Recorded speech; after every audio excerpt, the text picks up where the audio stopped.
김성환의 시사야.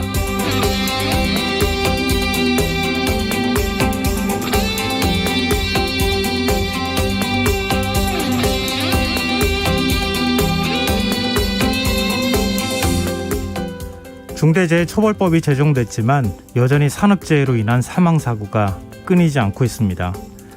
지난 주말 충남 당진의 한 제철소와 울산의 한 조선소에서 40대 노동자가 숨지는 사고가 잇따라 발생했는데요. 어버이날 세상을 떠난 두 노동자 모두 어린 자녀를 둔 가장이었습니다. 지난달 22일이었죠. 제대 후 대학 등록금 마련을 위해 일터에 나섰던 이선호 씨가 화물 컨테이너 적재 작업 중 숨지면서 그 어느 때보다 사망사건에 대한 경각심이 커졌음에도 불구하고 또 다른 죽음을 막지 못한 건데요. 지금 SNS에서는 고인이 나였을 수도 있다면서 노동안전을 요구하는 청년들의 목소리가 확산하고 있다고 합니다. 중대재해처벌법이 제정됐지만 시행 시기가 1년 뒤로 미뤄졌죠. 일단 산재 사망사고에도 불구하고 노사는 중대재해법 처벌 대상으로 명기된 경영 책임자의 범위를 두고 아직까지 의견을 좁히지 못하고 있다고 하는데요. 가정의 달, 적어도 일터에서만큼은 누군가의 부모와 자녀들을 빼앗기는 일이 없어야 하지 않을까요? 누군가의 희생을 담보로 성장하는 후진적 경제체제는 더 유지될 수 없다. 여당이 대표가 내놓은 메시지인데요. 정치권이 말이 공허하게 들리지 않도록 이제는 조금 더 세밀한 손질과 실천에 나서야 하지 않을까요? 시사평론가 김성환입니다. 문재인 대통령이 오늘 취임 4주년 특별연설에 나섰는데요. 정치권의 반응은 극명히 엇갈리고 있습니다. 잠시 후 뉴스에서 자세한 내용 살펴보겠습니다. 식약처가 모더나 백신의 안전성이 허가 가능한 수준이라고 밝혔습니다. 정부는 백신 접종 이후 중증 이상 반응에 대한 보상 범위를 확대하기로 했는데요. 이런 움직임이 백신 접종 속도를 높이는 결과로 이어질 수 있을지 더 깊이 있게 들여다보는 인터뷰 시간에서 전문가와 이야기 나눠보겠습니다. 김성환의 시사에는 청취자 여러분의 관심과 참여를 기다립니다. 오늘 방송 내용과 관련해 의견이 있으신 분들은 문자 보내주십시오. 당첨된 분들께는 모바일 상품권 보내드릴 텐데요. 참여하실 번호는 샵 9730이고요. 짧은 문자는 50원, 긴 문자는 100원의 이용료가 부과됩니다. 콩 게시판을 통해서도 무료로 참여하실 수 있고요. KBS 1라디오 유튜브 채널을 통해서도 실시간으로 시청 참여하실 수 있습니다. KBS 1라디오 김성환의 시사야. 그럼 지금 시작하겠습니다.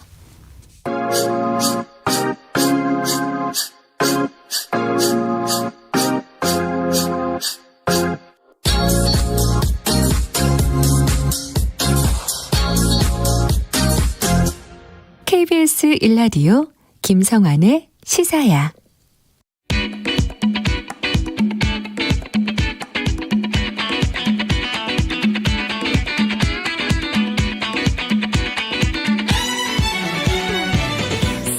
오늘 놓쳤던 뉴스 꼼꼼히 정리해드리는 뉴스야 시간입니다. 김민하 시사평론가 나와 계십니다. 안녕하세요. 안녕하세요. 네. 오늘은 이 코로나19 상황보다 문재인 대통령 취임 4주년 특별연설 얘기를 좀 먼저 해보죠. 문 대통령이 일단 특별연설을 통해서 남은 1년간의 국정 운영 방향을 제시했어요. 그렇습니다. 일단 집권을 5년차 최우선 과제로는 코로나19 극복을 꼽았는데요. 이 코로나 전쟁에서 끝이 보이기 시작했기 때문에 국민들도 좀 함께 협조해달라. 그리고 백신 접종과 관련돼서 집단 면역 달성 목표도 당초 계획보다 앞당기겠다라고 얘기를 했습니다. 그리고 이제 남북 관계와 관련돼서 지금 바이든 정부의 대북 정책 방향에 대해서 환영한다라면서 5월 하순 한미 정상회담을 통해서 남과 북 그리고 미국과 북한 사이의 대화를 복원하겠다. 그러니까 북한의 호응을 기대한다라고 얘기를 했고요. 대북 전단 살포와 관련돼서 지금 이제 남북 합의와 현행법을 위반하는 이러한 일은 바람직하지 않고 엄정한 법 집행을 하지 않을 수가 없다. 이렇게 강조를 했습니다. 그리고 무엇보다 경제 회복 의지를 밝혔는데요. 이 국제 기구들이 올해 이제 우리나라 이 성장률에 대해서 4% 이상까지도 지금 전망을 하고 있다. 11년 만에 이 4% 이상 성장을 달성할 수 있도록 정부 역량을 총동원할 것이다. 이를 통해서 코로나19로 인해 이 만들어진 어떤 양극화라든가 불평등 이런 것들을 좀 회복하겠다. 이렇게 이제 설명을 했고요. 네. 그리고 최우선 과제에 대해서 이제 일자리 회복이다. 이 경제 영역에 대해서 이렇게 이제 얘기를 했는데 고용 상황이 나아지고 있다고는 하지만 위기 이전을 회복하지 못하고 있기 때문에 양질의 민간 일자리 창출에 정책의 주안점을 둘 것이다. 라고 밝혔습니다. 이걸 위해서 이제 여러 가지 이제 대안을 밝혔는데 예를 들면 일자리 예산을 신속히 집행을 하고 추가적인 재정 투입에 집중을 한다든지 그다음에 어떤 그 여러 이제 그 다른 산업에 대한 어떤 지원책 이런 것들도 함께 얘기를 하는 그런 상황이었습니다. 뭔가 새로운 정책들을 추진하겠다 이렇게 얘기했다기보다는 기존에 있는 정책들 특히 이제 코로나 위기와 경제 위기 상황을 극복해내는 마지막 1년이 되도록 하겠다 이런 의지를 좀 적극적으로 밝혔다고 보이는데요. 청년 일자리 문제에 대해서 일자리 격차가 확대된 것이 매우 아프다 이런 얘기도 하지 않았습니까? 그렇습니다. 근데 부동산 문제 여기에 대한 질의응답 시간에 질의가 있었는데 지난 4년간 가장 아쉬웠던 점으로 부동산 문제를 꼽았어요.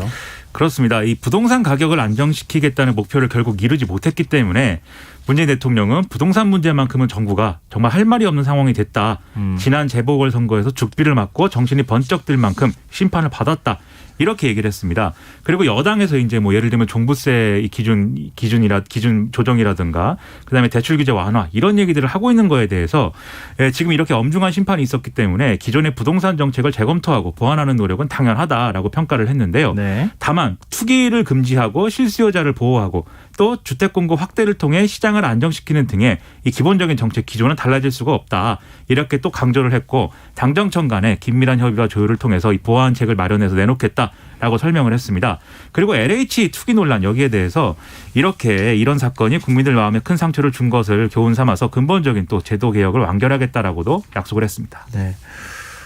사면론에 대한 언급. 이 이전에 그 청와대가 밝힌 거나 문재인 대통령이 밝힌 바하고 조금 좀 뉘앙스가 달라졌다 이런 얘기도 나오는데 어떤 발언이 있었습니까?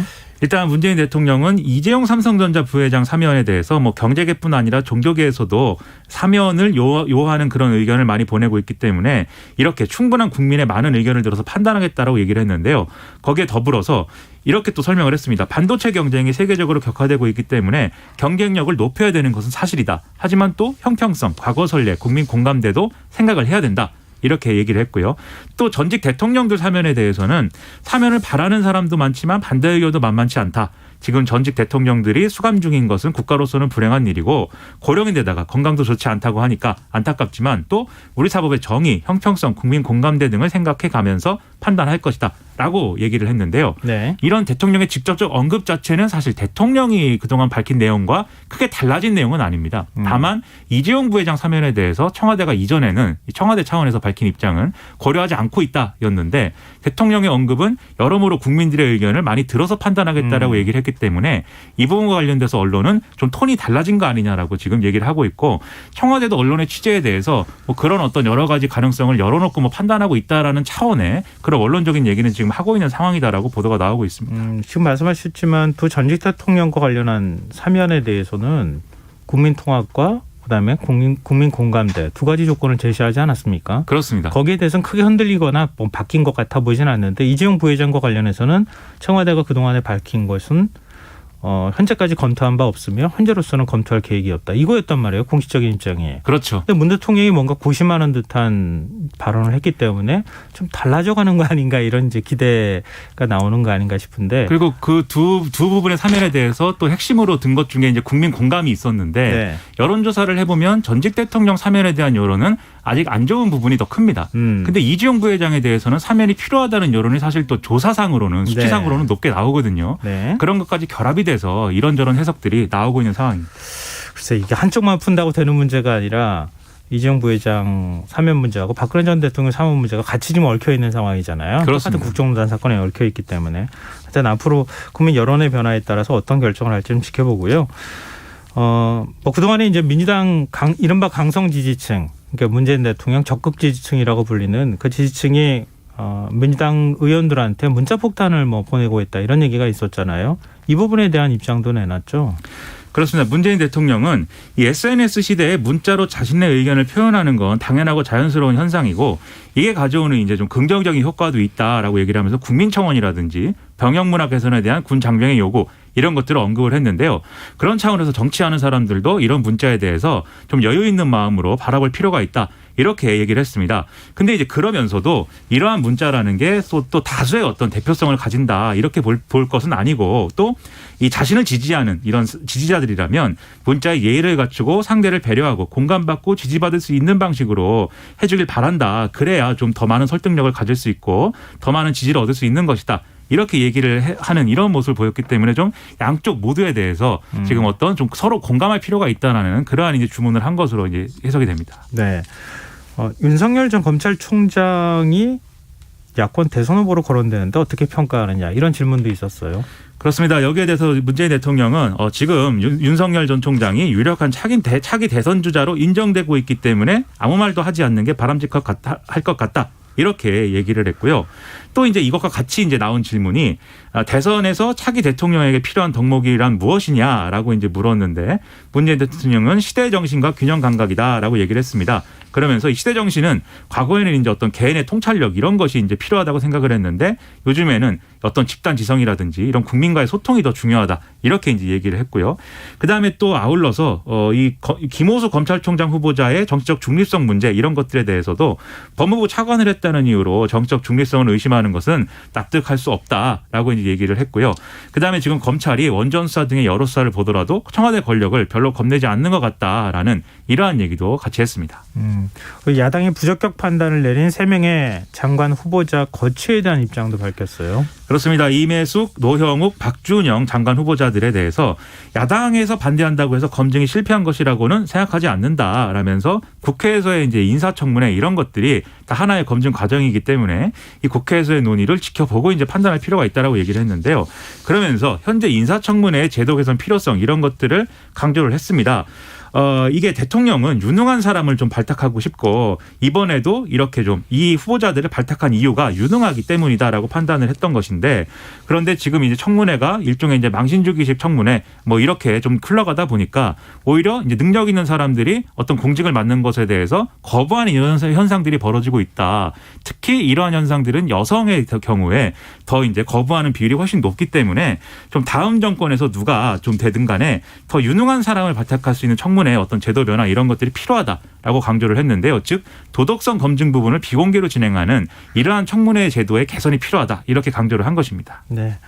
인사청문회 제도 개선에 관한 부분은 정권을 넘나들면서 비슷한 얘기가 계속 나오고 있기 때문에 근데 국회에서 지금 합의가 안 되는 상황 아니겠습니까? 그렇습니다. 그렇다 치더라도 지금 3명의 장관 후보자에 대해서 민주당 내에서는 그래도 지금 여론이 별로 좋지 않으니 1명 정도는 자진 사퇴를 하거나 뭔가 대책이 필요하지 않겠느냐 이런 기류가 있다고 그동안의 언론 보도를 통해 알려졌는데 문재인 대통령 발언을 들어보니까 조금 다른 것 같아요.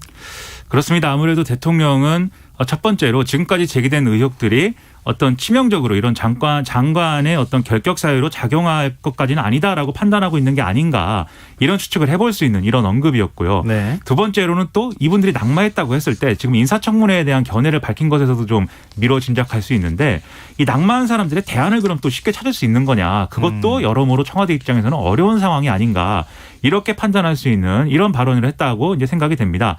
다만 이제 여당 입장에서는 여러 가지 이제 재보선 패배도 있고 민심의 어떤 문제도 있고 이렇기 때문에 지금 3명을 다 안고 가기는 어렵다라는 평가를 계속해서 해온 상황인데 청와대 대통령이 특히 직접적으로 이러한 입장을 밝힘으로 인해서 네. 사실은 또 이 3명 중에 1명에 대한 어떤 낙마라든가 이런 것들을 구체적으로 언급하기가 어려운 실정이 됐거든요. 그러다 보니까 아마도 이제 국회는 그렇지 않아도 이제 문재인 대통령의 발언 때문에 이 발언을 근거로 해서 지금 국민의힘은 상당히 반발하고 있는 상황이어서 아마 대치 국면이 좀 더 이어지는 상황이 된 거에 대해서는 여당도 이렇게 좀 기분 좋은 그런 상황은 또 아닐 것이다 이렇게 좀 생각이 됩니다. 이게 정치권 반응하고 또 자연스럽게 연결될 수밖에 없는 상황인 것 같은데요. 민주당이 오늘 내부적으로 오늘까지 사실 인사청문 경과보고서 채택 여부를 결정해야 되는 상황이잖아요. 그렇습니다. 근데 인사청문 경과보고서 민주당이 단독으로 채택하기도 쉽지 않은 상황이고 여러 가지 내부 논의가 있었던 것으로 아는데 민주당 반응은 어땠습니까? 일단 민주당은 민주당의 향후 주요 과제와 완벽하게 이제 일치된 담화였다라는 점에 대해서 이제 문재인 대통령의 이러한 담화를 평가를 했습니다. 그러면서 그동안에 이제 좀 이 코로나19의 어떤 대응이라든지 백신, 뭐 부동산, 반도체, 기후변화 이런 것들을 송영길 대표가 선거운동 과정에서 이러한 과제를 얘기를 했는데 이런 것들도 이제 일치하는 내용이다라고 하고 이제 좀 강조를 했고요. 그래서 위기 극복과 경제 양극화 해결을 위해서 최선을 다하겠다라고 이제 얘기를 했습니다. 다만 이제 이 장관 후보자 3명에 대해서 문재인 대통령이 이제 장관 인선의 어려움을 토로했는데 좀 이런 부분에 대해서 실제로 이제 국회 운영위 협의 과정에서 지난해에도 여야 간 제도 개선이 필요하다는 접근이 있었지만 차기 정권 이전에 좀 이렇게 논의를 좀 활성화해보자라는 의견 교환이 있었는데 뭐 제대로 진행이 안 된 것이다라고 좀 설명을 했습니다. 그러면은 가부는 얘기가 안 나왔어요 아직까지? 가부 예, 그렇습니다. 뭐 그러니까 장관 한 명 이거 뭐 이 장관은 부적격이다 뭐 이런 식으로 얘기는 안 나왔어요. 원래 이제 오늘 오후에 의원총회를 열어서 문재인 대통령의 발언이나 이런 것, 발언 수위나 이런 거를 토대로 해서 아마도 입장을 정리하지 않겠느냐 이렇게 네. 수정이 됐었는데 아무래도 문재인 대통령이 이렇게 이제 좀 발언을 한 이후에 당이 또 이 중에 한 명을 낙마시키는 쪽으로 정리를 하기가 좀 어려운 국면이 된 것이죠. 그래서 명확하게 누가 부적격이다라는 얘기는 나오지 않은 채 일단 청와대에 이제 인사청문 보고서 이제 재송부 요청 이런 것들을 좀 기다려 보자 이렇게 결정을 했고 그러면 이제 11일 내일 이제 그 인사청문회 재송부를 요구를 하면 그걸 네. 가지고 또 야당하고 협상을 이루어 나가면서 어떤 당청 간의 이제 의견을 다시 조율하는 이런 과정을 거치게 될 것이다 이렇게 좀 생각이 됩니다. 네. 김부겸 국무총리 후보자 임명 동의안 처리 문제하고 또 연동이 돼 있기 때문에 이 상황을 좀 지켜보도록 하고요. 오늘 문 대통령 취임 4주년 특별 연설과 관련한 야당의 입장은 어떻습니까? 야당은 이제 좀 좋은 어떤 입장은 아닌데요. 일단 국민의힘은 이 어떤 성찰과 반성 이런 것들이 없는 자화자찬의 일색의 연설이었다라고 평가를 했습니다. 이 백신 확보가 늦은 것도 그렇고 소득주도 성장의 정책의 어떤 부작용도 그렇고 다 정부가 고집을 부린 그런 것인데 이런 것들에 대해서 시정할 기미가 없어 보였다. 좀 국정 대전환을 해야 되는데 남은 임기 1년이 좀 충분한 시간이기 때문에 이런 전환이 있었으면 한다. 이렇게 좀 주장을 했고요. 국민의당의 경우에도 좀 미래에 대한 청사진이 아니라 슬픈 현실을 되새기게 하는 연설이었다. 실망을 감출 수가 없다. 이렇게 주장을 했고요. 특히 안철수 국민의당 대표가 이 대통령 연설에 앞서서 국정 쇄신을 요구하면서 대통령에게 여당의 탈당을 촉구하기도 해서 여러모로 이제 화제가 되기도 했습니다. 정의당은 어떤 입장입니까? 정의당 역시 이제 자화자찬이 아니라 반성문을 내놓아야 한다. 이 연설 어디에도 불평등 해소와 노동 존중 사회로 가는 나라다운 나라라는 이런 구호를 찾아볼 수가 없었다. 이렇게 지적을 했고요. 부동산 문제에 대해서도 원론적 수준에 그친 이런 메시지는 유감이다. 좀 이렇게 정책 실패의 원인을 파악하지 못한다면 처방도 잘못될 수밖에 없기 때문에 우려가 된다라고 주장을 했습니다. 그리고 장관 후보자들 문제에 대해서도 인사검증의 실패 이런 것들을 성찰하고 지명 철회했어야 된다라고 주장을 했습니다. 여권의 유력 대권 주자로 꼽히고 있는 이재명 경기도지사도 문 대통령의 연설에 대한 입장을 밝혔다고요? 이 SNS에 글을 올렸는데요. 관료들이 신속하고 성실하게 대통령의 어떤 미션 이걸 수행했는지 의문이다. 관료들의 각성과 분발이 필요하다. 라고 주장을 했습니다. 문재인 대통령의 특별연설에서 주장한 대로 실수요자 보호, 부동산 투기 차단 이런 데 다 답이 있는 건데 그동안 관료들이 뒷받침을 못해왔기 때문에 이렇게 좀 여러모로 어려운 상황이 된 것이다라는 이제 주장인데요. 그러면서 지금 이제 직업 공무원들의 각성과 분발이 필요한 때이다라고 또 재차 강조를 했습니다. 네. 앞서 잠깐 얘기 나왔지만 김부겸 국무총리 후보자 국회 인준 서병수 지금 인사청문 특위위원장이 인사청문 경과보고서 채택 안 할 수 있다 이렇게 얘기를 했다면서요? 그렇습니다. 오늘 이제 오후에 이 국무총리 후보자에 대한 인사청문 특위 회의가 예정이 돼 있었지만 이게 이제 취소가 됐는데요. 네. 국민의힘 소속인 서병수 의원이 이제 특위위원장 같이 맡고 있는데 국회 정론관을 이제 이 회의 전에 찾아서 특위를 열지 않겠다라고 밝히고 이 야당에서 반대한다고 해서 검증이 실패한 것은 아니다라고 한 문재인 대통령의 발언에 대해서 이제 문제 제기를 했습니다. 네. 그러면서 이 대통령의 발언은 인사청문회 결과와 관계없이 후보자를 임명하겠다는 거 아니냐. 그렇다면 우리가 인사청문 경과보고서를 채택하는 게 의미가 없다. 이렇게 주장을 했고요. 특히 이 김부겸 후보자 가족의 라인 펀드 관련 의혹이 해소되지 않은 부분에 대해서 어떤 결격 사유 이런 것들을 이제 재차 강조를 했습니다. 더불어민주당은 여기에 대해서 즉각 논평을 냈고 국민의힘이 이 본회의 개최 협의를 일방적으로 거부했다라면서 협상을 빌미로 법의 야당으로 군림하려는 것이냐, 인사청문은 정쟁의 대상이 아니다 이렇게 강조를 했고 후보자의 인격과 인권까지 심각하게 훼손하는 근거 없는 의혹만 되풀이하고 있다라고 주장을 했는데요. 그래서 민주당은 오후 4시 반에 국민의힘을 제외한 상태로 이 청문 경과 보고서 채택을 위한 전체 회의를 이제 열었는데 이것 때문에 또 국민의힘이 나서서 또 이것을 비판하는 이러한 이제 일이 꼬리를 물고 좀 이어졌습니다. 네. 사실 재보궐선거 참패 이후에 민주당도 변화해야 하고 국민의힘도 다시 국민의 지지를 얻어야 되는 상황이잖아요. 그렇습니다. 근데 지금 인사청문회 때문에 분위기가 좀 안 좋아지는 거 아닌가 이런 생각이 드는데 특히 민주당이 고민이 좀 깊을 것 같은데 이 문제 어떻게 풀릴 것 같으세요? 일단 앞서 말씀드린 대로 일단은 민주당 입장에서는 이제 대통령의 발언이 결국은 이제 국회로 어떤 공을 넘긴 이런 셈이 됐는데 또 이 국회로 공이 넘어왔다는 것은 더불어민주당이 결국 풀어야 되는 문제가 이제 된 거거든요.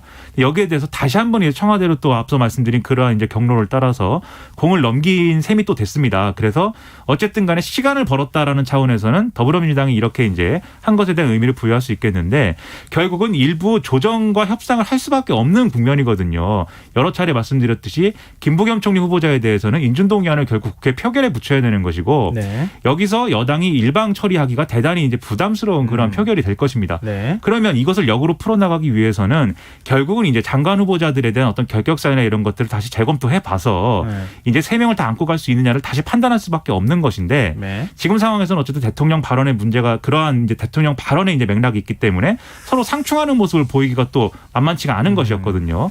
그래서 어쨌든 시간을 좀 지나면서 결국은 어떤 종류의 타협을 이뤄내지 않을까 이렇게 좀 예상이 됩니다. 네, 자칫하다가 지금 당청 관계에 금이 갈 그렇죠. 수도 있는 상황이어서 여러 가지 면에서 어떤 민주당도 좀 고민이 깊어지지 않을까 싶네요. 지금 여러분께서는 KBS 라디오 김성환의 시사야와 함께하고 계십니다. 계속해서 뉴스야 이어가겠습니다. 국민의힘 초선 의원들이 전두환 씨 항소심 재판 날인 오늘 광주를 찾았어요. 그렇습니다. 지난번에 이제 김기현 원내대표가 또 이제 광주에 갔는데 그것과 별개로 국민의힘의 김미애, 김형동, 박형수, 서정숙, 윤주경, 이영, 이종성, 조수진, 조태용 초선 의원과 김재섭, 천하람 당협위원장 등이 오늘 오전에 국립 5.18 민주묘지 참배를 했습니다. 그리고 이전에 기자들과 만나서 전두환 씨가 항소심 재판에 출석을 해서 5.18 민주화운동의 진실을 명확히 밝히고 광주 시민에게 사죄해야 한다 이렇게 촉구를 했는데요. 오늘 전두환 씨의 항소심 첫 재판 불출석에 대한 입장을 밝힌 것이다. 이렇게 해석이 되고 있습니다. 이 중에 이제 박형수 의원이 대표 발언을 통해서 네. 자신들은 대학에 다니던 때부터 이제 광주항쟁의 진상규명과 책임자 처벌을 요구했는데 40여 년이 지난 지금까지도 진상규명이 안 됐다는 점은 사실 분노하고 있고 또 안타깝다라고 주장을 했는데요. 특히 이제 이 전두환 전 대통령의 항소심 재판 출석 이런 것들을 강하게 촉구를 하면서 이 광주 민주화 운동에 대해서는 이 사법적 평가도 다 끝났고 역사적으로도 부인할 수 없는 사실이다라는 점을 재차 이제 강조를 했습니다. 네, 지금 국민의힘 원내 지도부도 그렇고 의원들이 잇따라 지금 광주를 방문하고 있어요. 여기에는 어떤 정치적 배경이 있다고 보세요? 일단 뭐 전체적으로 김종인 전 비대위원장 시절에 이제 했던 중도화 전략이라는 것을 여전히 이제 그 흐름을 따라가고 있다 이렇게 보이는 측면이 있는데요. 다만 이제 김기현 원내대표가 이제 좀 이 광주를 방문한 것과 초선 의원들이 이제 광주를 방문한 것에 좀 온도 차이가 약간은 있는 그런 느낌도 있습니다. 네. 김기현 원내대표는 어쨌든 이렇게 이 5.18 묘지 참배하고 그 정도로 이제 좀 일정을 소화를 했는데 지금 초선 의원들은 전두환 씨의 재판 문제를 직접적으로 거론을 하면서 네. 한 발 더 나아간 이런 모습을 또 보이려고 노력을 한 것이거든요. 이것은 결국 전당대의 어떤 구도 이런 것과도 연관이 돼서 당내에 또 중요한 어떤 가치와 노선의 논쟁으로 이제 이어질 수 있는 대목이어서 이게 과연 국민의힘의 변화를 촉구하는 어떠한 도화선이 될 것이냐 아니면 국민의힘이 원래 이제 좀 가지고 있는 광주 민주화 운동에 대한 좀 부정적인 태도 그런 것들을 또 강조하는 어떤 그런 계기가 될 것이냐 앞으로 굉장히 중요한 기로를 지나고 있다 이렇게 생각이 됩니다. 네. 그 얘기는 좀 자세히 좀 이따 다시 얘기해 보도록 하고요. 얘기가 나와서 말인데 전두환 씨 재판은 어떻게 진행되고 있습니까? 이제 지난번에 1심에서 징역 8개월에 집행유예 2년을 선고받았는데요. 여기에 대해서 2심 재판부가 항소심 첫 공판기일을 오늘로 잡고 전두환 씨에게 소환장도 이제 보낸 그런 상황이었습니다. 그런데 이 전두환 씨는 출석을 안 했고 변호인만 나왔는데 이 전두환 씨 측 변호사는 항소심은 피고인이 불출석한 상태에서도 재판을 진행할 수 있다. 이런 주장을 했고요. 네. 검사는 공판기일과 선고기일에는 피고인이 반드시 출석해야 되는 거다라고 맞서면서 논쟁이 좀 있었습니다. 그런데 재판부는 첫 공판기일에 피고인이 안 나오면 기일을 다시 잡아야 된다라고 이제 결론을 내렸고요. 이에 따라서 재판은 오늘 개정을 안 했고 2주 뒤인 24일 낮 2시로 공판기일을 연기를 했습니다. 그런데 재판부는 또 피고인이 2차례 연속 나오지 않으면 그대로 재판을 진행하겠다라고 했거든요. 네. 즉 이제 출석 의무가 있다고까지는 할 수 없다는 건데 그래서 전두환 씨 측은 다음번에도 안 나올 거다. 재판은 그냥 알아서 해라라는 입장을 계속해서 얘기를 하고 있습니다. 네. 뭐 태도가 별로 변한 게 없네요. 그렇습니다. 비교했을 때. 근데 국민의힘 쪽 얘기하고 연결이 될 수밖에 없을 것 같은데 무소속 홍준표 의원이 국민의힘에 복당 신청을 했다는 소식이 들렸네요. 그렇습니다. 이게 21대 국회가 개원한 지 거의 1년이 다 됐는데 홍준표 의원이 이 국회 소통관을 찾아서 기자들하고 얘기를 한 게 지금 처음이라고 하거든요. 네. 그동안 뭐 사실 뭐 본인 입장에서는 자맹 아닌 자맹을 또 해온 건데요. 물론 자맹으로 느껴지지는 않습니다. SNS를 통해서 네. 활발한 의견 개진을 해왔기 때문에 어쨌든 그간 예고를 해온 대로 복당을 신청하고 절차를 밟겠다라는 거를 공식적으로 이제 입장을 밝혔습니다. 그래서 오늘 국회 기자회견을 통해서 당으로 돌아갈 때가 됐다고 생각한다. 지난 20대 총선 공천 과정에서 부득이하게 당을 떠날 수밖에 없었는데 그때도 당선 즉시 바로 복당하겠다고 약속을 했음에도 이 돌아가지 못한 시간이 400여일을 넘기고 있다라고 이제 주장을 했습니다. 그러면서 이 당 밖에서 머문 지난 1년은 이 자신의 정치 역정과 부족함을 되돌아보는 성찰의 시간이었다면서 이 파탄난 국정을 바로 세우고 정권 교체를 통해서 국가 정상화를 하기 위해서는 당으로 돌아가야 된다라고 주장을 했습니다. 그럼 이제 의문이 되는 게 그동안 왜 복당 신청을 안 하고 기다렸느냐 이게 이제 의문 네. 아니겠습니까? 여기에 대해서 홍준표 의원은 개인적 악연이 있던 사람이 당을 이끌고 있었기 때문에 복당 신청서를 내지 않았다. 이렇게 주장을 했는데요. 누가 악연이 있었다는 거예요? 이건 결국 이제 김종인 전 비대위원장을 겨냥한 발언으로 해석이 됐는데 지난번에 홍준표 의원은 자신이 이제 검사 시절에 김종인 전 비대위원장이 연루됐던 동아은행 이제 비자금 사건이라든가 네네. 이런 것들을 자기가 직접 뭐 수사를 이제 간접적으로 했고 거기에 영향을 줬고 그것에 대한 어떤 반감을 가지고 김종인 비대위원장이 자신의 복당을 막고 있다 이런 주장을 막 한 바도 있거든요. 네네. 그래서 이런 주장을 이제 다시 한번 했다. 이렇게 보이고요. 그리고 일부 초선 의원들이 복당에 반대하고 있는 거에 대해서도 그건 뭐 일부의 문제이다. 복당 여부는 당원과 국민이 판단할 문제이다라고 주장을 했습니다. 오랜만에 홍준표 의원이 공식석상에 나온 거잖아요. 그렇습니다. 기자들의 질문도 쏟아졌을 것 같은데요. 그렇죠. 일단 뭐 문재인 정부의 4년을 어떻게 평가하느냐 이런 질문이 나왔는데 이 문재인 대통령 취임 4주년 회견 생방송 보니까 뭐 하나하나 말씀하더라 이렇게 폄하를 했고요. 그다음에 이재명 경기도지사에 대해서는 문재인 대통령의 정책이 뭐 베네수엘라 완행 열차라면 이재명 지사는 베네수엘라 급행 열차이다라고 주장을 했습니다. 그리고 네. 윤석열 전 검찰총장에 대해서도 견제성 발언을 내놨는데요. 대통령의 직무 중에서 검찰사가 차지하는 비중은 0.1%도 안 되는데 검찰 수사만 평생 한 분이 날치기 공부를 하고 나온다고 되겠느냐. 좀 더 공부해야 된다. 이렇게 주장을 했고요. 그다음에 이제 국민의힘 최대 이 전당대회의 최대 쟁점 중에 하나가 영남당으로 회귀할 것인가 이거 아니겠습니까? 근데 거기에 대해서 자신을 지지하는 유권자층이 있는 지역을 기초로 정당을 꾸려나가는 게 한국 정치의 현실이다라면서 민주당을 호남 꼰대당이라고 하는 거 봤느냐 이렇게 대묻기도 했습니다. 그러니까 영남당이라고 얘기하는 건 안 맞다. 부당하다. 뭐 이런 주장인 것이죠. 그리고 최근에 SNS로 설전을 벌이고 있는 김웅 의원을 향해서도 이제 또 얘기를 했는데 네. 자기 실력, 자기 대안을 갖고 접근을 해야지 특정 선배 하나를 물고 늘어져서 이렇게 하는 것에 대해서는 성공한 예를 본 적이 없다라고 또 꼬집었습니다. 근데 지금 이제 지금 초선으로서 당대표 출마 도전 의사를 밝힌 사람이 김웅 의원이잖아요. 그렇습니다. 김웅 의원이 홍준표 의원을 뭐 공개적으로 비판하고 또 다시 재반박이 있고 뭐 이런 식으로 계속 지금 몇 차례나 설전이 오가더라고요. 그렇습니다. 이 설전을 보면서 이제 정치인들의 입씨름도 우리랑 별로 그렇게 다를 것은 없다. 이런 생각이 좀 들었는데요. 그러니까 단어가 좀 고상할 뿐이지 논리는 네. 좀 비슷합니다. 일단 홍준표 의원이 이제 김웅 의원이 여러모로 이제 홍준표 의원에 대한 비판이라든가 복당에 대한 어떤 비판적인 입장 이런 것들을 막 여기저기서 밝혔기 때문에 네. 홍준표 의원이 이제 좀 페이스북에 글을 쓰고 이러면서 좀 서로 신경전이 이제 주고받게 된 건데요. 일단 홍준표 의원은 오늘도 페이스북에다가 김웅 의원을 향해서 철부지가 세상 모르고 날뛰면 설득해보고 안 되면 꾸짖는 것이 어른의 도리이다. 자중해야 된다. 지금 선후배도 없고 위아래로 없는 막가는 정치가 되어가고 있다. 이렇게 비판을 했습니다. 네. 즉 내가 위다 뭐 이런 거 아니겠습니까? 내가 더 나이도 많고 내가 위다. 내가 선배다. 네. 뭐 이런 건데. 근데 동료 의원 철부지라고 얘기하는 건 좀 그렇긴 한데요. 그렇죠. 우리가 네. 이거는 거의 이제 주먹질하기 직전에 내놓는 그런 논리인데 홍준표 의원이 이렇게 얘기를 했고요. 여기에 대해서 김웅 의원은 또 이렇게 대받았습니다. 이렇게 세게 얘기하는 거 누구에게 배웠겠는가? 뭐 노욕이다. 정계 기웃대지 말아라고 과거 정권까지 꺼내서 공격하던 선배님 모습 보고 배운 거 아니겠느냐. 이렇게 주장을 했는데 여기서 뭐 노욕, 정계 기웃대지 마라. 이건 이제 김종인 전 비대위원장에 대해서 홍준표 의원이 한 얘기, 그 얘기를 이제 하고 있는 그런 거죠. 네. 그래서 당신도 이제 그 윗사람에게 그랬는데 뭐 나라고 안 될 거 뭐 있느냐 뭐 이렇게 받아친 거고요. 그 다음에 이 소금도 오래되면 곰팡내 나는 법이다. 네, 뭐 어린 비둘기가 높은 고개를 못 넘으면 선배님이 도와달라고도 이제 꼬집었습니다. 어제도 이제 이런 식의 SNS 입시름이 이어졌는데 뭐 앞서 말씀드린 뭐 홍준표 의원의 그 나이 얘기가 계속해서 나오고 있는데요.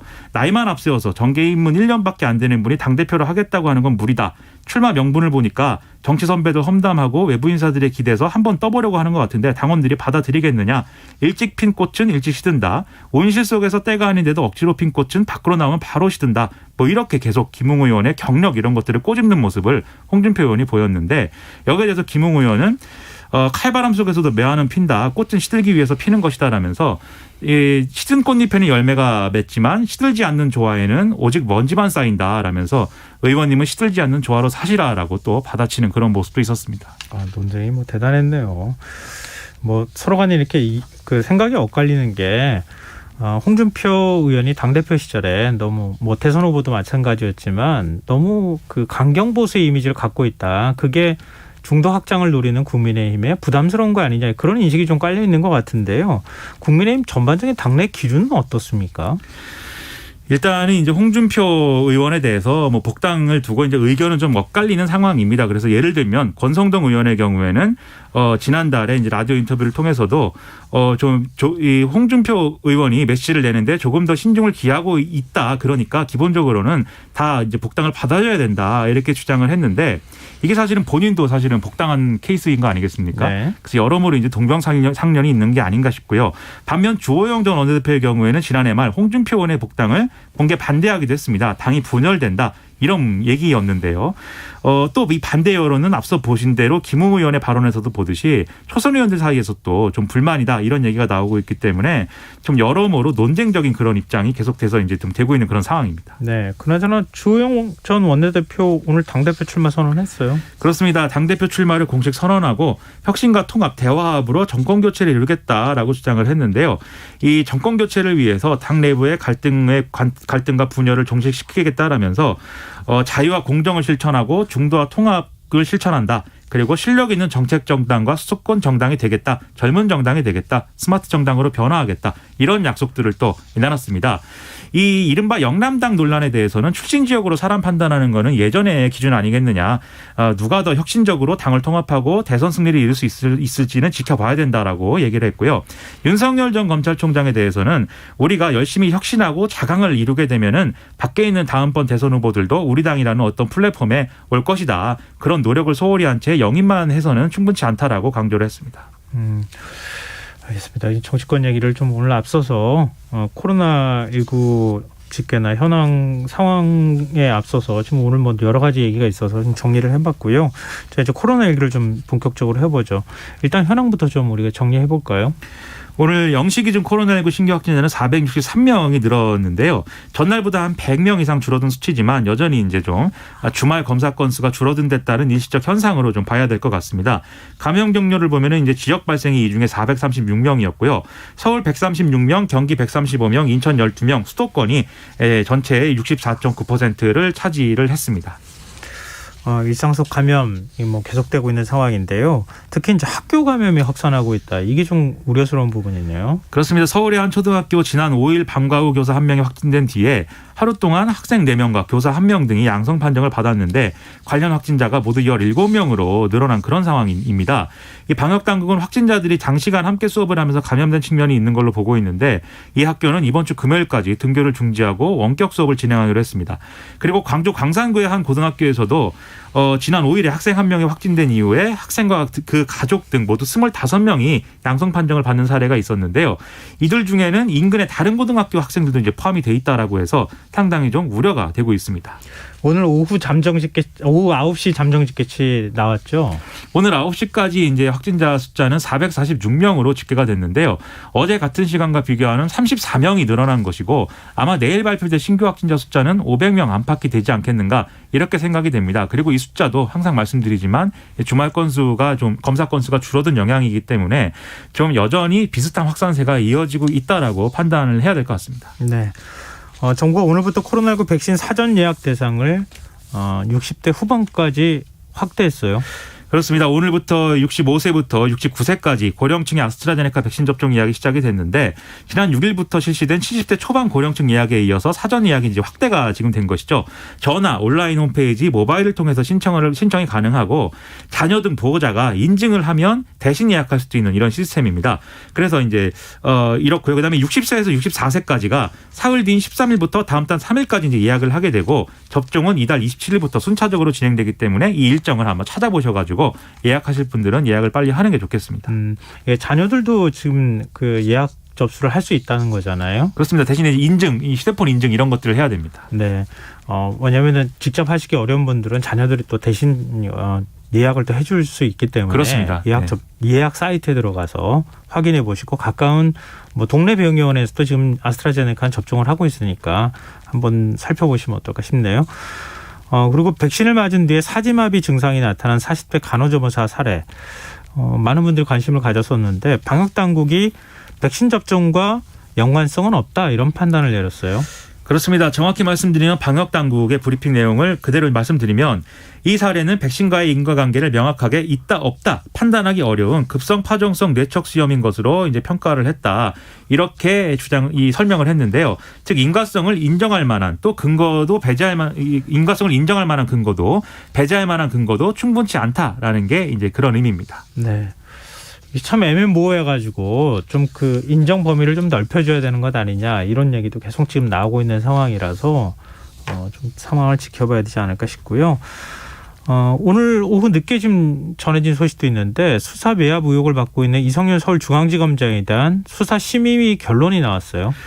그렇습니다. 검찰의 수사심의가 오후 2시부터 4시간 동안 이 수사심의를 진행을 해서 이성윤 지검장을 기소를 할 것을 권고를 했는데요. 이 이성윤 지검장에 대한 기소에 대해서 찬성 8명, 반대 4명, 기권 1명으로 이제 의결을 했다는 겁니다. 원래 15명으로 위원회가 구성되는데 13명만 참석한 가운데 이렇게 의결이 진행이 됐고요. 그다음에 이제 기소 여부에 대해서는 이렇게 결정을 했고 수사를 계속할 것인가 여기에 대해서는 8명이 반대, 3명이 찬성을 했기 때문에 결국 수사를 더 진행할 필요 없이 이 시점에 재판에 넘기는 것이 알맞다라는 권고가 이제 나왔다라고 볼 수가 있겠습니다. 검찰이 무조건 따라야 되는 건 아니죠? 그렇습니다. 이 수사심의 이 결정은 권고적 효력만 있는 것이기 때문에 검찰이 알아서 판단할 것인데 다만 그동안의 이제 대검과 수사팀의 의견은 기소를 해야 된다라는 의견을 강하게 피력해온 것으로 알려져 있습니다. 네. 이런 가운데 지금 공수처 1호 사건 어떤 게 되는가 굉장히 궁금했었는데 1호 사건이 정해졌어요. 그렇습니다. 조희연 서울시 교육감 해직교사 특별채용 의혹 이걸 공수처가 지금 1호 사건으로 수사하고 있는 게 확인이 됐다는 건데요. KBS 취재 결과 지난달 말에 이 사건을 2021년 공제 1호라는 사건 번호를 부여해서 이제 지금 수사를 하고 있다. 경찰로부터 이첩받은 사건인데 이런 내용이 이제 확인이 됐습니다. 일단 이 사건은 조희연 교육감이 2018년에 자신의 선거 캠프에서 활동했던 인사를 포함해서 전교조가 요구하는 해직교사 5명을 특정해서 특별 채용을 지시했다. 이런 내용인데 감사원이 지난달 23일 이 감사 결과를 발표하고 경찰에 고발을 하고 공수처에 참고 자료를 보내면서 이렇게 좀 수사가 진행이 되고 있는 상황입니다. 네, 알겠습니다. 오늘 뉴스 여기까지 하겠습니다. 지금까지 김민하 시사평론가였습니다. 고맙습니다. 고맙습니다.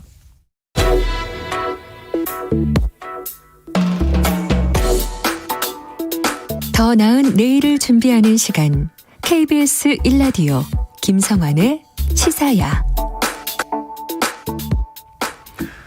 식약처가 모더나 백신에 대한 첫 번째 전문가 자문회의 결과를 발표했습니다. 모더나 백신의 예방 효과가 94%가 넘는다고 밝혔고 허가를 위한 예방 효과를 사실상 인정했다, 이런 평가를 받고 있습니다. 그런가 하면 방역당국은 코로나19 백신 접종을 한 뒤에 중증 이상 반응이 발생했다면 인과관계가 부족하더라도 최대 1,000만 원까지 의료비를 지원하겠다는 입장을 밝히기도 했습니다.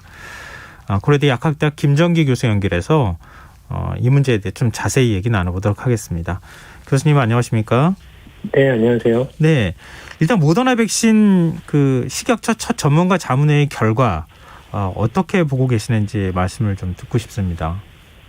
이번에 식약처 첫 자문회의 결과는 예상했던 바하고 동일합니다. 네. 왜냐하면 지금 결과 같은 경우에는 비단 우리나라뿐만 아니라 과거에 미국이나 EU나 영국 등 해외 국가들에서 동일한 임상 자료를 가지고 점검과 검증을 했거든요. 네.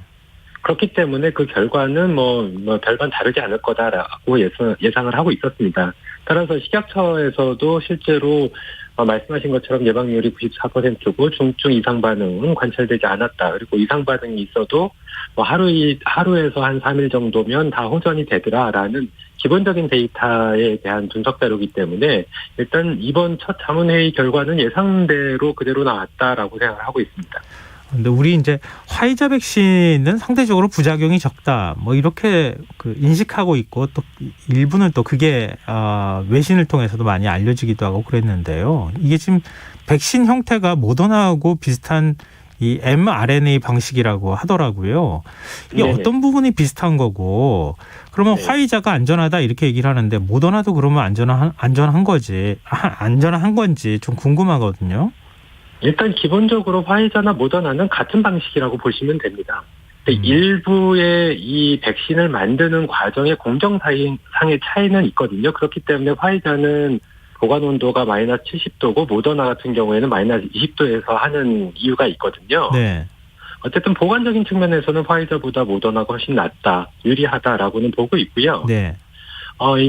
부작용 같은 부분 말씀하셨는데, 기본적으로 화이자나, 그러니까 해외 사례 지금 현장에 투여를 하고 있거든요. 그래서 화이자나 모더나 같은 경우에 유사한 정도의 이상 반응 결과들이 보여지고 있고, 실제로 그 정도도 상당히 유사하다라고 평가를 받고 있습니다. 근데 지금 그러면은 모더나 백신의 최종 품목 허가를 받게 되면 아스트라제네카, 화이자, 얀센에 의해서 네 번째로 보면 국내에서 허가를 받는 백신이 되는 건가요? 그렇죠. 지금 말씀하신 대로 이번에 이제 모더나가 앞으로 2번의 자문회의가 더 남았거든요. 예. 그래서 지금 말씀하신 자문회의 같은 경우에는 코로나19 백신 검증자문단 회의에서 결과가 나온 거고요. 네. 이어서 중앙약사심의위원회 결과가 나와야 되고, 이를 바탕으로 긍정적인 결과가 나온다라고 하면 최종 점검위원회 결과가 또 기다리고 있습니다. 물론 지금 예상컨대 개인적으로는 모든 이 자문회의 결과상으로 긍정적인 결과가 나올 걸로 예상을 하고 있고요. 어쨌든 이렇게 해서 최종적으로 허가가 된다라고 하면 말씀하신 대로 국내에서는 네 번째로 승인된 백신이 되는 결과입니다. 그 또 하나 좀 관심을 모으고 있는 것이 정부 발표 내용인데요. 정부가 해외 mRNA 백신의 국내 생산을 위해 국내 제약사와 협의를 하고 있다, 이런 입장을 밝혔는데, 그러면 네. mRNA 백신이면은 지금 화이자 아니면 모더나 백신 아니겠습니까? 예. 이 좀 어느 쪽 백신이라고 보십니까? 지금 예상키로는 화이자보다는 모더나 백신의 가능성이 더 높다라고 평가는 받고 있는데요. 예. 저도 개인적으로 화이자보다는 모더나가 더 가능성이 있다라고 생각을 하고 있는데, 예. 이 부분은 어쨌든 지금 우리 정부에서 이 부분에서 뭔가 기업과의 어떤 비밀 유지 협약에 정확히 밝힐 수 없다라고 얘기를 하고 있기 때문에 네. 좀 기다려보기는 해야 될 것 같습니다. 근데 가장 화이자하고 모더나 중에 모더나가 더 가능성이 높다라고 평가를 받는 대표적인 이유가, 모더나가 최근 우리나라, 일본, 호주에 신규로 그 자회사를 설립하려고 하는 움직임을 보이고 있거든요. 그래서 네. 이러한 배경 때문에 아마 화이자보다는 모더나일 가능성이 높다. 그럼 국내 어떤 기업이 대상이 될 거냐, 이 부분도 사실상 정부에서 밝히고 있지는 않거든요. 그래서 네. 일부 한 3개 정도의 국내 제약사가 언급이 되고 있는데, 정확한 건 조금 더 지켜봐야 된다, 이렇게 생각하고 있습니다. 근데 뭐 자회사를 설립해서 백신을 생산한다 하더라도 시간이 좀 걸리지 않겠습니까? 당장의 수급 불안을 해소하는 데는 영향이 크지 않을 것도 같은데 어떻게 보세요? 일단 자회사를 설립하는 부분은 뭐 시설하고 인적 인프라가 다 갖춰져야 되기 때문에 말씀하신 것처럼 시간이 좀 걸릴 거라고는 보고 있습니다. 예. 다만 모더나가 자회사를 설립하느냐 아느냐 여부를 떠나서 이제 위탁 생산 부분도 또 남아 있거든요. 네.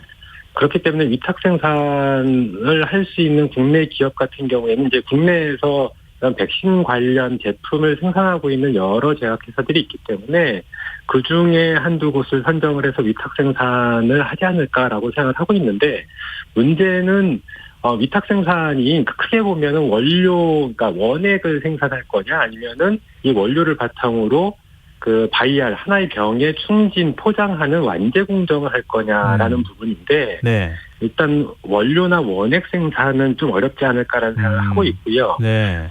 그러니까 미국 쪽에서 본사에서 만들어진 원료를 국내로 들여와서 충진하고 포장하는 정도의 위탁 생산이 되지 않을까라고 생각을 하고 있거든요. 네. 왜냐하면 이 모더나가 이 mRNA 백신을 개발하기 위해서 상당히 오랜 시간 동안 투자를 하고 여러 가지 시행착오를 겪어왔는데 그 관련돼 있는 노하우를 쉽게 기술 이전 형태로 해서 어떤 위탁 생산 기업을 선정하지는 않을 거다. 그러니까 단순하게 어떤 완제품을 생산하는 공정 정도만 맡기지 않을까라고 개인적으로는 생각을 하고 있습니다.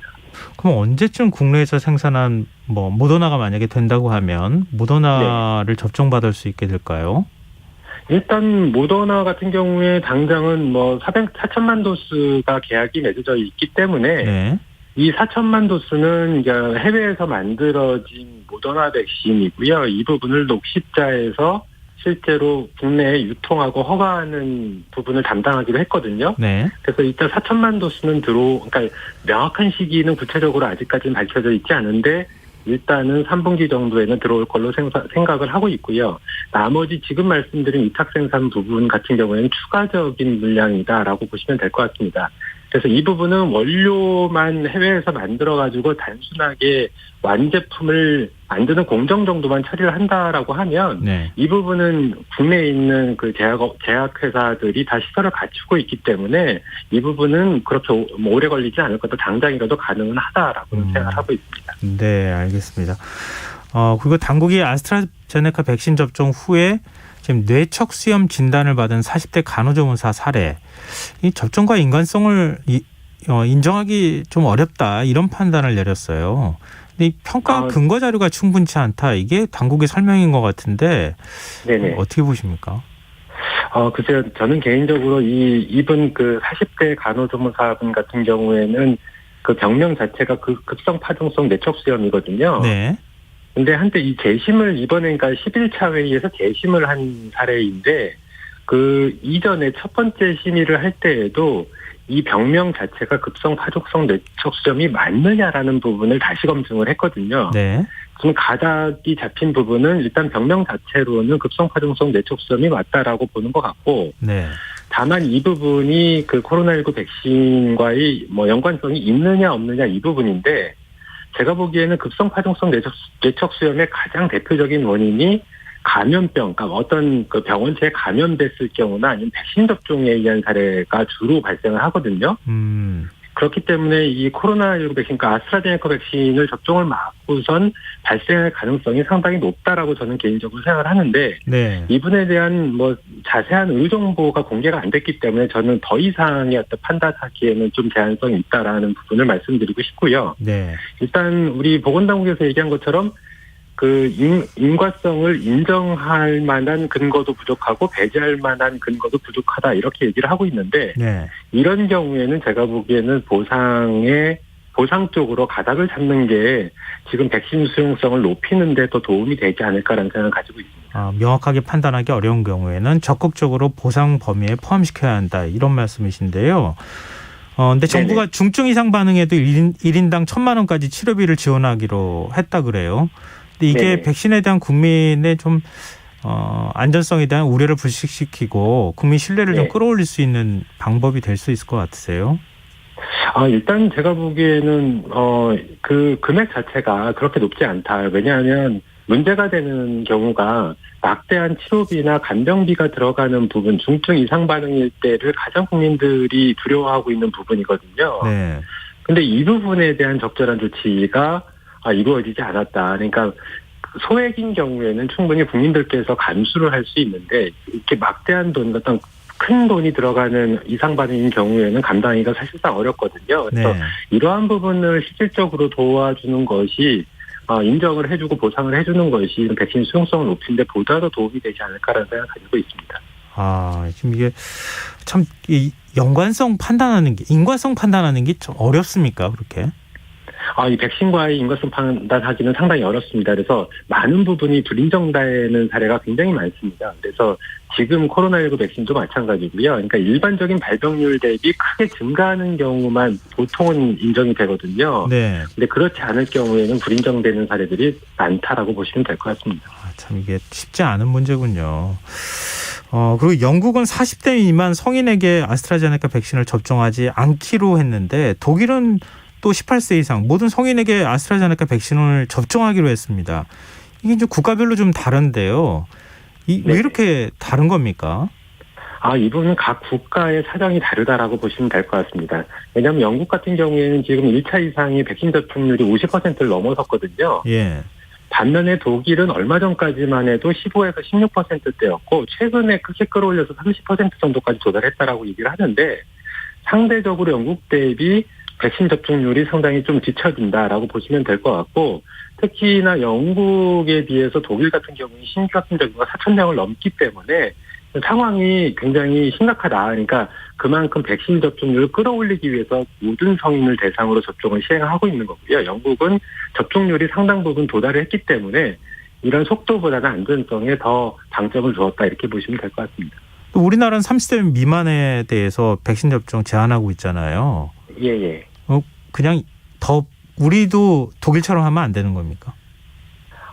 우리나라 같은 경우에는 글쎄요, 일단은 그거보다는 어떤 여러 가지 전문가들의 의견이나 아니면 국민들의 여론상 안전성 부분을 배제하기에는 상당히 부담스럽다. 더군다나 국내에서 이런 혈전 감소성 혈전증이 그러니까 혈소판 감소성 혈전증이 발생한 사례가 20대에서 발생을 했었거든요. 그래서 네. 이 부분을 배제하기는 상당히 부담스럽지 않을까라는 생각을 가지고 있습니다.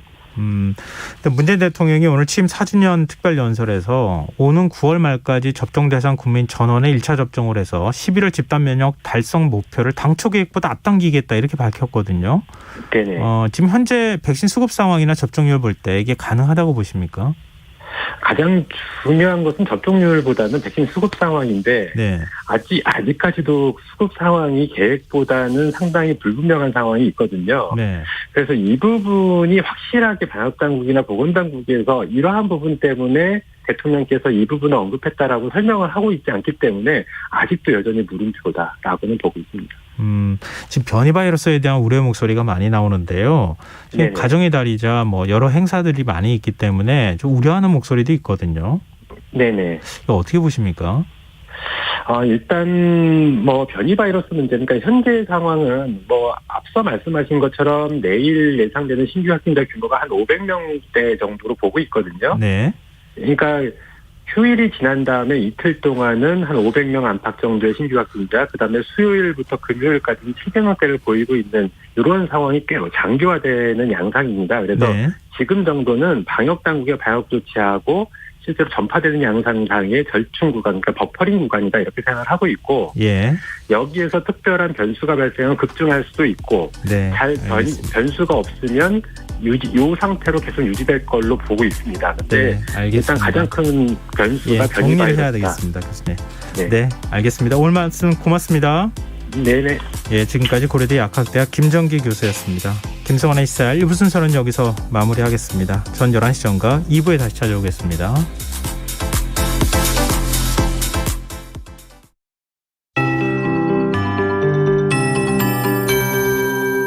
KBS 58분 날씨. 오늘 내리고 있는 비는 내일 낮이면 대부분 그치겠습니다. 내일 수도권과